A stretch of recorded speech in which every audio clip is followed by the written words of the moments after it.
Bismillahirrahmanirrahim. Assalamualaikum warahmatullahi wabarakatuh.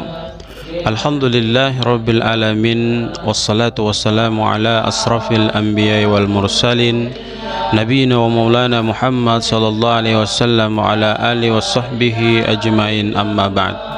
Saudaraku kaum muslimin muslimat yang sama dirahmati dan dimuliakan Allah subhanahu wa ta'ala, kembali kita bersyukur kepada Allah atas nikmat yang telah Allah anugerahkan kepada kita, kesehatan yang Allah berikan, kesempatan hidup yang Allah masih memberikan kesempatan kepada kita. Mudah-mudahan dapat kita gunakan untuk semakin taat ibadah kepada Allah dan menjauhkan diri kita daripada hal-hal yang dilarang dan berbentuk maksiat kepada Allah subhanahu wa ta'ala.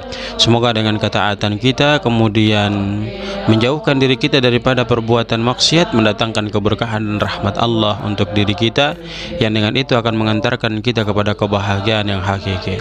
Saudaraku kaum muslimin yang sama dirahmati dan dimuliakan Allah subhanahu wa ta'ala, bersalawat kepada Nabi sallallahu alaihi wasallam dengan ucapan Allahumma salli wa sallim ala nabiyina wa maulana Muhammad sallallahu alaihi wasallam.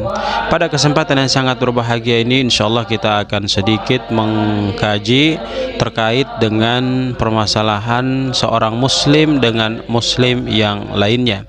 Barangkali mungkin yang lebih kita kenal dengan ungkapan hak muslim yang satu terhadap muslim yang lainnya.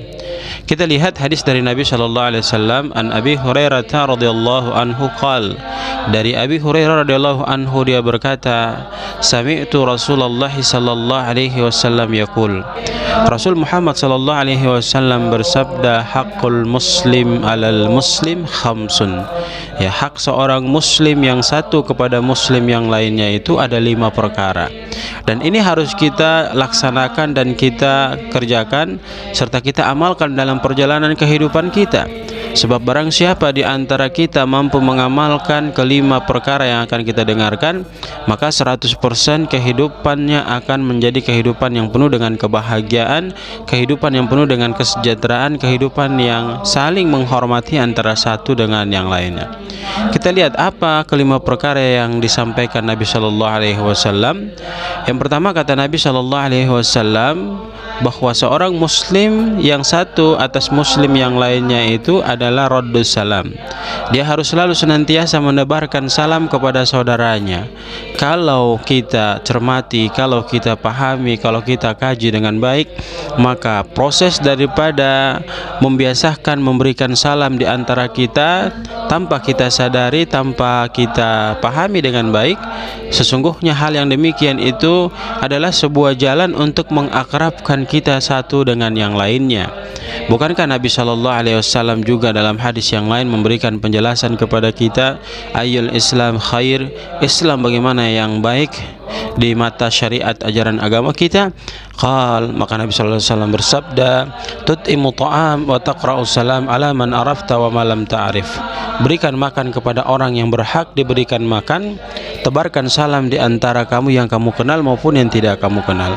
Maka raddus salam adalah sebuah perkara yang sangat penting bagi diri kita untuk kita amalkan, sehingga dapat menciptakan kerukunan keluarga, masyarakat yang kita impikan, yang kita cita-citakan. Sehingga kalau tatkala salah satu di antara kita mengalami kesusahan, maka yang lain pun ikut membantu meringankan beban yang kita alami oleh karena raddus salam, yaitu saling tebar salam di antara kita.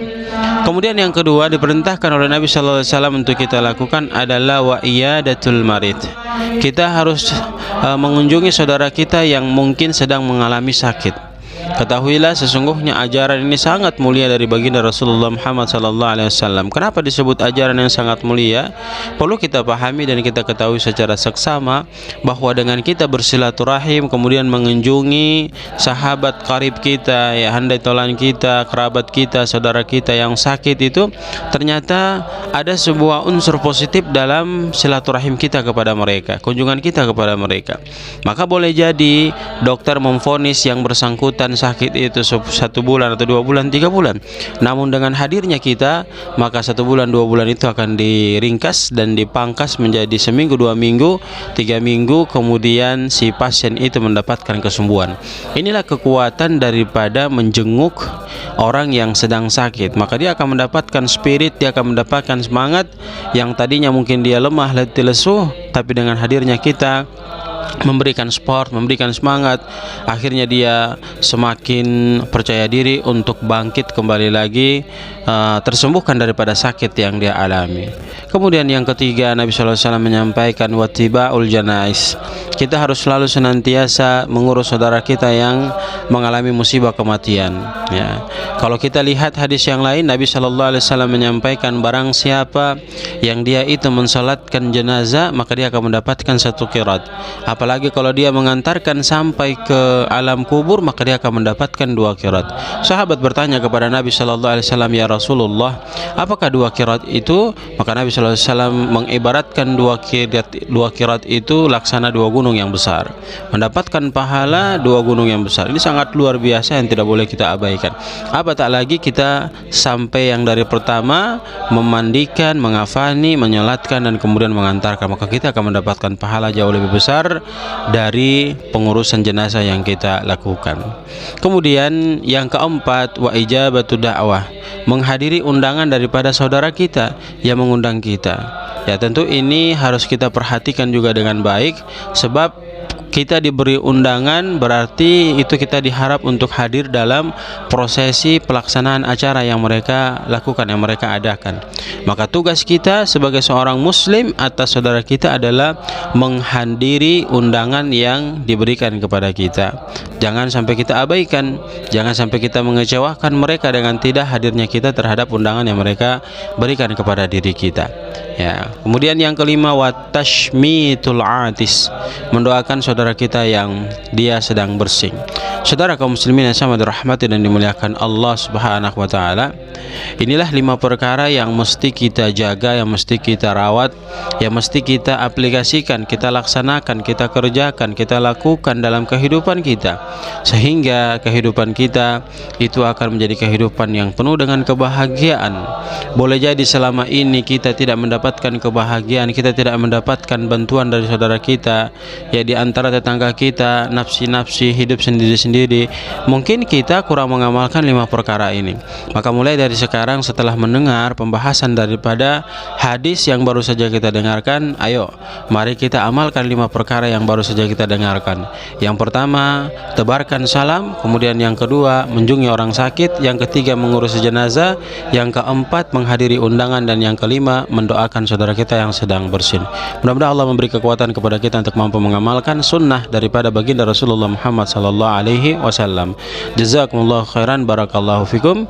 Jangan lupa share video ini jika Anda ingin mendapatkan pahala dan manfaat daripada video ini. Billahi taufiq wal hidayah. Assalamualaikum warahmatullahi wabarakatuh.